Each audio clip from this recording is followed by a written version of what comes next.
work tips. We've got an old flat roof and we're allowed to build off of this old flat roof with a timber frame build. But what I want to make sure is that this joist height is correct with the inside. So this is where the knock through is going to be. So I've drilled a hole through and I've measured down to the joists to see what the discrepancy is between the two. But then you've got to work back up. So for example, you've got 16mm old flooring in there, you've got 22mm in here. So I've took all that into consideration, and then what we're going to do is we either rip timbers down, and in this case 2 pieces of ply works, and we're just going to pack this up so when a knock through does come through it's all consistent. But another good way is if everything's level in both directions, just open the window, put a level through and measure down both sides and work out like that. So it's 2 good ways. Hope it helps. What we've got is a triple going through to take this wall.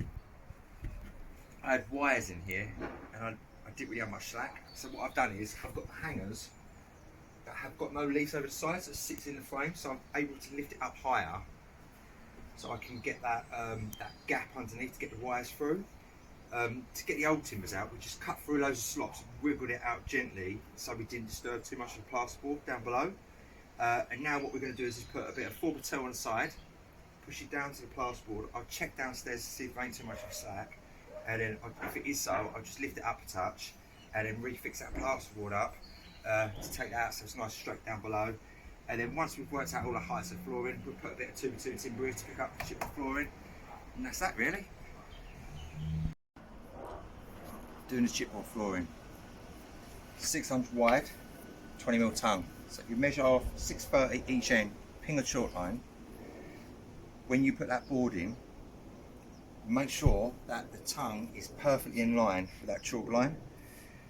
You may have the impression that you could put a couple of boards down it, one into it, and bit slowly creeping out, and there's a little bit of calibre in these boards, very slightly. So I'll stick to that line. If there's any discrepancy, the expanding glue will expand out to suit, just stop it running out. Small little timber frame build like this with the plates are in line, then I might be inclined to use like an off-cut apply and just push them to that because it's quite a narrow width.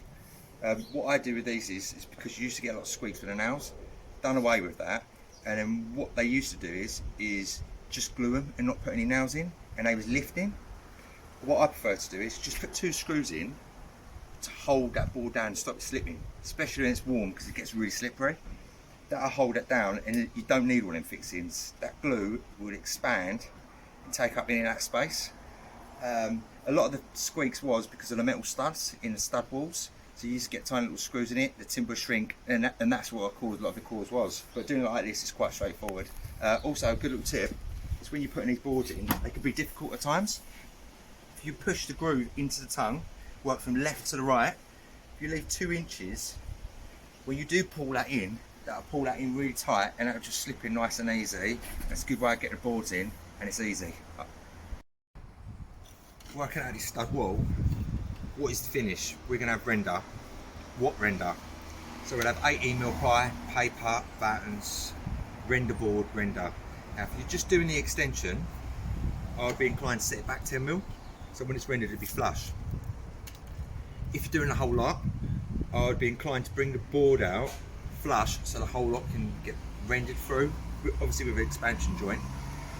Because the existing wall is slightly out, I'm going to stick it past 12mm.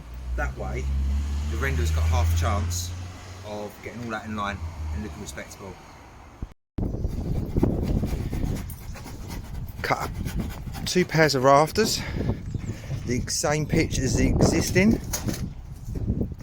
Now we can't go any higher than the existing ridge, so by cutting a pair like this, and even though we're going to have like a flat roof tabletop at the top, we can at least ping our line across the top to where they point to point, all the way through to the ridge. That can give us our measurements down to the existing and show us where the centre is, and then we'll work everything out off a pair, and that gives all the measurements what we need, and we'll go into that in detail. How did we work this out? When we pinged our line through, from the existing roof down was 120. We know we want 20mm ply, and then we want furring pieces. But how we worked it out is we're going to use 9x2 as a ridge. So we measured down yet again, ridge thickness down, but I adjusted this to suit because what I want is 30mm upstand. So then when our ridge goes in, we can sit firming pieces on there from the top of the rafter, firming pieces up, and that gives you airflow around. I like to ply all the walls and then put my rafters up. My only concern is if that wind gets up, and I have seen it when walls come down.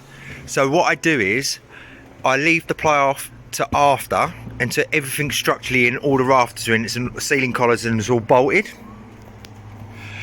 But if you go to put the ply up, you won't get a fixing at the top of the ply, or you have to notch around the rafter feet. So just leave that off 18mm, and then when you do the ply, just slip it up after. It's nice and snug. Also, make sure the rafters are in line with the studs, and then when it comes to fixing all the ply on there or putting your battens on, all you've got to do is put your level down from the rafter feet. It keeps everything in line, nice, straight and easy.